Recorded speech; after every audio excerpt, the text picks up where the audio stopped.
The scenes in Israel were of pure joy and relief as Hamas released the last 20 living hostages and they were returned to their families. But after the celebrations, they now face the task of rebuilding their lives. It's a very, very, very important part of the journey for them to do, to go back to their home to get some kind of closure. And they'd put a piano in his room, and Dr. Mikhail asked his mum, has he reacted at all to the piano? His mum just said, place your ear against that door. And with the ceasefire already faltering under more strikes in Gaza, what hope is there that the bodies of the dead hostages might be returned? And what about the return of the Palestinians who were detained in Gaza during 2 years of fighting? I'm Geraint Vincent, and this is what you need to know. Well, I'm joined by Rachel Younger, our very own Rachel Younger, who's back in the UK after reporting from Israel on the ceasefire and release of the Israeli hostages, and Emily Cohen, a Londoner who put her life on hold on October the 7th, 2023, to help secure the release of the hostages. That's putting it mildly, isn't it, Emily, that you put your life on hold? You actually entered this enormous personal campaign to try and get those people home, didn't you? Can you try and sum up for me what the last 2 years have been like? Yes. I mean, it's been an absolute privilege for me in my life to have been able to have embarked on this journey, which all began on the 9th of October 23, when a cousin of mine in Israel connected me to a woman from Kibbutz Kfar Aza, which was a place I'd never heard of before.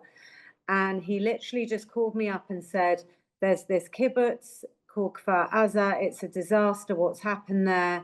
Here's this woman's number. Try and help them. The British media started saying to me, we need something British. Like, they were already getting tired of the story, the war in Israel.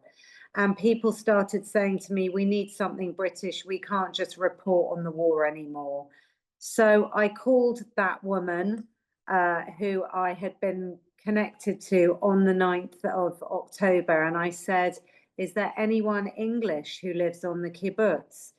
And she introduced me to Mandy Damari, Emily's mum. It was a very difficult phone call for me to make and basically say, hey, my name's Emily Cohen. I work with media here in the UK. I'd like to help you. I understand your daughter was kidnapped. You know, Mandy and I feel that Mandy's non-biological family to me. I just want to jump in just to say that people will know Emily Damari. They'll recognise her from social media because she very distinctively had terrible injuries to her hand on October the 7th. Yeah. You're doing the signal now, and it was a sort of symbol of her defiance, wasn't it, about what happened to her when on her release, that she displayed this very proudly, that she had survived despite her. Absolutely. I mean, against all odds. Emily was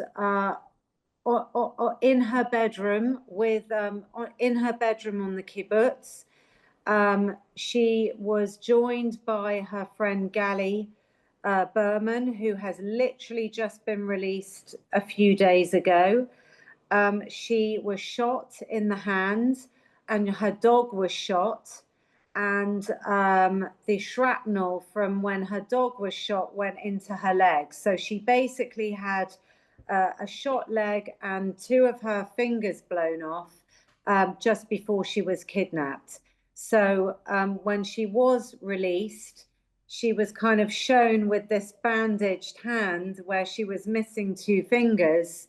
And that has become a sign of, I guess, freedom and courage for the world. Emily, I just wanted to ask, actually, because one of the moments that will always stay with me from the last week was that moment when Gali and Zivi Berman were reunited, twins who'd been separated during captivity, that incredible hug they shared as they were brought back across the border. But I know how close they were to Emily. Has she had a chance to go and meet them again? Because I know she was desperate to. Yes, I was actually with the Damaris having a family lunch, and Emily left the lunch to go to the hospital to go and be reunited with them for the first time.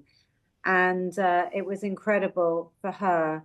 Incredible for her. She ended up actually staying for many, many hours with them in the hospital. You can imagine the chat, can't you? Like, who were you? Who were your captives? And which tunnel were you in? And which house were you in? And who did you see? And they've got hours and months to catch up on.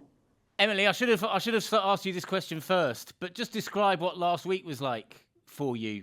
And well, the expression on your face has changed immediately. So tell us. You've got a big smile that's appeared across your face. Well, Rachel was there as well. I mean, for me, I had to make the decision of where to be, whether to be with Emily and her friends watching the TV, or to be in Hostage Square. And I kind of decided to actually go to Hostage Square. And I left my house at 5 a.m, and it was just unbelievable. It was one of the most incredible experiences of my life, and I would say many, many people's lives who were in the square at the same time. It literally, people were just sobbing over each other, laughing over each other, crying. It was incredible. You know, I don't know if you guys saw what we saw, but there was a massive screen up, and the screen was a split screen. So as Air Force One was landing, you saw the convoy of the released hostages, in the white vans in real time at the same time. It was like the greatest show on earth. It was just mind-boggling. Rachel, Emily's described brilliantly there, the kind of celebratory atmosphere in Israel. But we're at the start of a very long process now for those people who were in captivity of trying to find their way back to their lives. You saw something of how the health authorities and the health services in Israel are trying to go about that and help them with that. Can you talk about that for a bit? Yeah, that's right. So I spent some time at Rabin Medical Center. Essentially, the released hostages are taken to 3 different recovery centers. They're all in hospitals inside or just outside of Tel Aviv. And the amount of preparation and care that goes into their release and what happens next is mind-boggling. So I met the incredible Dr. Michael Steinman, the director of nursing over at Rabin. And the night before, I don't think Emily slept a wink. I'm not sure any of us did. They didn't know what time the hostages were going to be back. At first, we thought it was going to be midnight, then 5 a.m., then it slipped later into the day. You can imagine the agony for those waiting. But this incredible team of nurses and doctors have been on standby round the clock. And they had prepared rooms for each of the hostages. Their families had come in. So they had put things into their rooms that they hoped would just ease them back into normal life, whether that was a PlayStation for Nimrod Cohen and a freezer full of pistachio ice cream. Some of them wanted guitars or clothes or pajamas or photos. The families had really thought hard. They'd not been able to speak to them, but imagining what it was that would bring them the most comfort. And for me, one of the most moving moments was going back to speak to Dr. Michael the day after. So the hostages, they had 5 of them in that unit, had been there for just less than 24 hours. And in Hostages Square, where Emily was mentioning, over the last 2 years, there has been a giant yellow piano, and it's there, or was there, in honour of one of the hostages called Alon Ohel, who is himself a pianist. And it was played every day, and they'd put a piano in his room. And Dr. Michael asked his mum, has he reacted at all to the piano? And rather than tell her, his mum just led Dr. Michael up to the door of his room and said, place your ear against that door. And Dr. Michael said she could just hear him playing on this piano. And she said to his mum, can I just stand here a bit longer? Can I listen a little longer? And his mum said, stay as long as you like. And I think it's an enormous emotional undertaking for these nurses and doctors and psychiatrists too. And in terms of how long they'll be there, well, as Emily will tell you, we've seen already some of the hostages are out, they're back at home, but this process will be long and it will be painful. The hostages all endured quite different conditions. We heard from some, for example, the father of Omri Miran saying that he was able to cook for his captors, that he would play card games with them. Others, particularly soldiers like Nimrod Cohen, had a far, far more difficult time. We saw them all emerge, didn't we, looking incredibly pale, very, very thin. So it is going to be a long and difficult recovery. But the incredible thing is a number of them are already back home. And there was a huge celebration last week, but concurrently with the celebration, there will be grief and there will be shock, because a lot of these people will only last week have found out what's happened over the last 2 years exactly, and who has died, who the people are that they've lost, who the people were that they lost on October the 7th. Yeah, I mean, you heard Emily speak about the fact that for a number of them, I mean, think of Gali and Ziv Berman, their kibbutz, where they lived, has been destroyed. And I was speaking to their surrogate mum, who Emily introduced me to, Orit, who was explaining that although most people on that kibbutz have moved to another kibbutz that's taken them in, they've built temporary homes for them there, some are returning to those kibbutzes right along the border. But one really important thing they learned from earlier hostage releases was not to touch the scene that was left behind by the horrific attack by Hamas, because these former hostages will need to go back, they've realised, to gain some kind of understanding about what happened there. And if there is any way possible, some kind of closure. Emily, I'm sure, has experienced this already with Emily Damari. Emily, what was her experience? Yeah, I mean, Emily, interestingly, went back to Kfar Aza. I think it was about a week after she had been released, and she actually took Romy Gonen with her. And Romy was, there were 3 released at the same time, Daron, Emily, and Romy. And it's a very, very, very important part of the journey for them to do, to go back to their home. Like you said, to get some kind of closure. But you can see Gaza, it's about 1.5 kilometers from where these people lived. And in Emily's neighborhood, it was like, he died, he was killed, she was killed, he was slaughtered, he was kidnapped. Literally in one street where she lives and where Gali and Ziv and Emily lived, I think there were like 2 people who survived. What we don't really appreciate is there are people who went to the Nova Festival who, yes, were kidnapped, and it was a terribly, terribly awful experience for them, but at least they had a home to go back to.